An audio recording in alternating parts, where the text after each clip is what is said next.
Thank you for joining us on the county seat. I'm here with Chris Sloan from Tooele County. We are talking about the redistricting here in Utah and how it affects the rural counties. Chris, what is the pizza slice and the donut hole? How does it affect the rest of the state? Sure. Derek, what you're hearing about a lot on the media is the uproar from along the Wasatch Front regarding those two nicknames for proposals, if you will. As far as how they affect the rural counties, it depends on where you are. For us specifically in some of the northern part of the rural areas, if you will, we're not as affected necessarily by the shape of the map and the districts themselves. In our particular case, it is truly what our interests are in common with our other rural neighbors. And the theory behind the pizza slice, for example, is that if you have an urban-rural component to each of the four districts, then each congressman is able to speak intelligently and consequently defend those interests, whether they be rural or urban.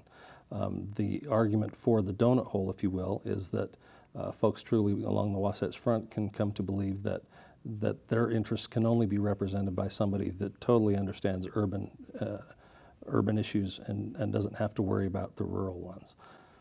So it makes the representation so that they are able to take care of the needs of one group instead of trying to balance the scale. The issue for those that advocate for the pizza slice is they feel that four voices on an issue is better than one.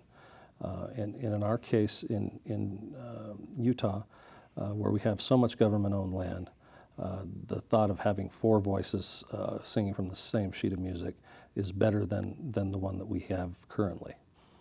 And what is the direction that they are looking at right now? Is it leaning more towards the four voices or one? The maps that have come out and received the most attention to this point have been either pizza slice or what's been called modified pizza slice, if you will.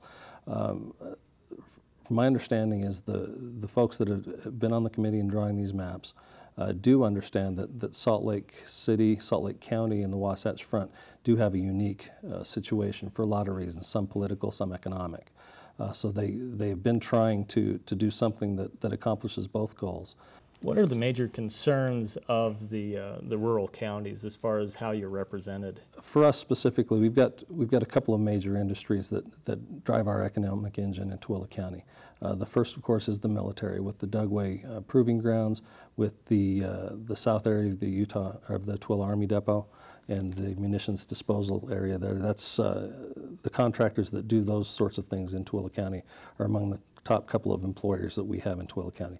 The second is the Energy Solutions Clean Harbors industry, the waste industry, if you will, whose mitigation fees account for anywhere from 25 to 33% of the county budget in Tooele County. So you're talking about, for us, a huge amount of money there, and it's important for us as a county to have representation in Congress, for example, dealing with those waste issues, that understands and supports the things that we do there. That includes the military as well, and that's why we've tried so hard over the years to continue to be aligned with a district that includes Hill Air Force Base, because they are truly the big military driver within the state, and having a representative that understands those issues and can fight for them in D.C. really helps us as a county. Is that an example, the waste industry, of where you're going to have a representative that would have trouble taking care of what the urban people want and then what rural Utah needs? Sure, potentially, and I'll throw this out there, and this isn't designed as a partisan deal at all, but under the current map that's been voted by the redistricting committee, Tooele County, for example, would be put into the 2nd Congressional District with Representative Matheson. All things being equal, he's been very vocal in his opposition to the waste industry over the last few years, justifiably so, and I understand that. However, from a Tooele County standpoint, for us to have our representative actually advocating against the very industry that keeps our economic engine going makes no sense at all to Tooele County. What have some of the other proposals been in these committee meetings? I heard yesterday they were talking about trying to keep Salt Lake whole, but that would possibly start splitting up Utah County. What is talked about You've got there? a couple of issues driving those issues, and the fact is the Salt Lake Valley has too many people to have their own district. By the same token, Utah County has been amongst the fastest growing counties anywhere in the nation over the last decade. So, but again, you put all those groups together and they may be diametrically opposed in their views and in their culture. Parts of Salt Lake County have traditionally been considered the more liberal, if you will, areas of the state of Utah, and Utah County, even though it's the second biggest population center, is generally considered to be fairly conservative. So coming up with a map that's able to meld those two diametrically opposed principles is very, very difficult. There were some proposals that sounded like it actually split Tooele in half. Are they still talking about any of that? There is a map that's still being discussed from a congressional standpoint that has what I would consider urban Tooele, if you will, in one congressional district. By that I mean the population centers that we have, such as they are, which would be Tooele City, Grantsville, Stansbury Park, and in those areas. It's kind of a triangle. This map, for whatever reason, actually chopped out about 1,100 people of that district and that county, and put them into the same district as Western Utah County. Not a lot of rhyme or reason for us, other than I understand that they're trying to fill a gap that has to come down to as close of tolerance to zero as possible. My suggestion, of course, would be there are easier places to get it than getting rid of 1,100 people out of Tooele County. But most of the congressional maps have actually held Tooele County whole.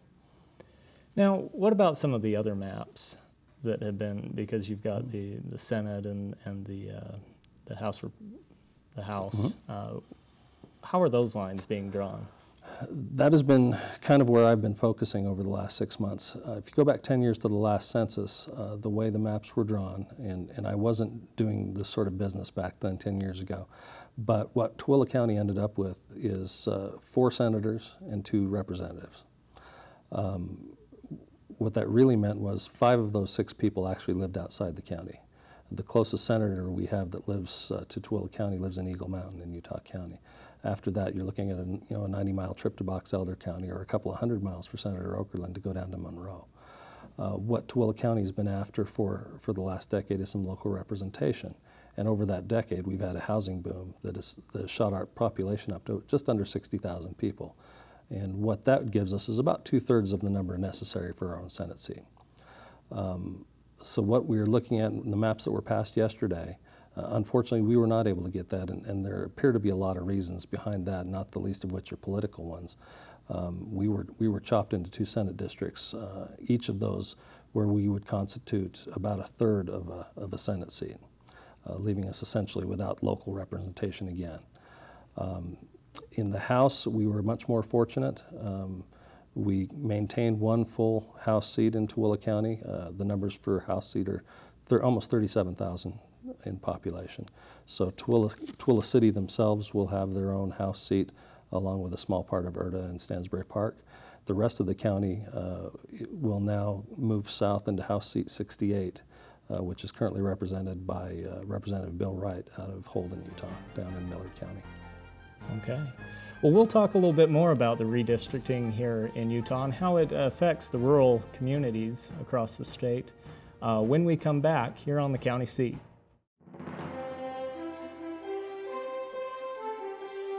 Imagine a place where the world's largest concentration of scenic attractions can be found, where radiant cliffs of 2 national parks and 3 state parks tower to kiss the azure sky. Come and visit any one of the many memorable sites and events that Bryce Canyon Country, Garfield County, Utah has to offer. Drive along National Scenic Byway 143 and All-American Road Highway 12 and experience the ultimate adventure. Almost 45% of the oil produced in Utah, 7.8 million barrels, comes from Duchesne County. That oil feeds our state economy, provides job growth, and supports local business. Here in Duchesne County, we're working to make Utah an economic, cultural, and technological leader. Whether you're here for business or pleasure, Duchesne County will welcome you with open arms and invite you to explore all the beauty of the Uinta Mountains. Duchesne County, close enough for business, far enough to get away. It's time you got off the beaten path. It's time you discovered something new.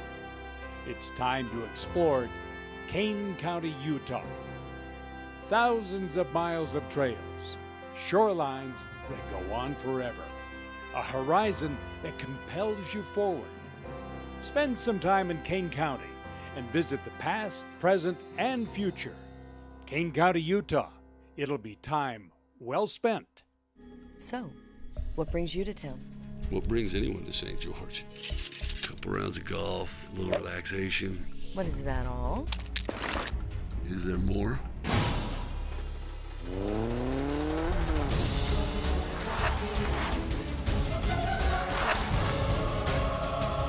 In a retirement community?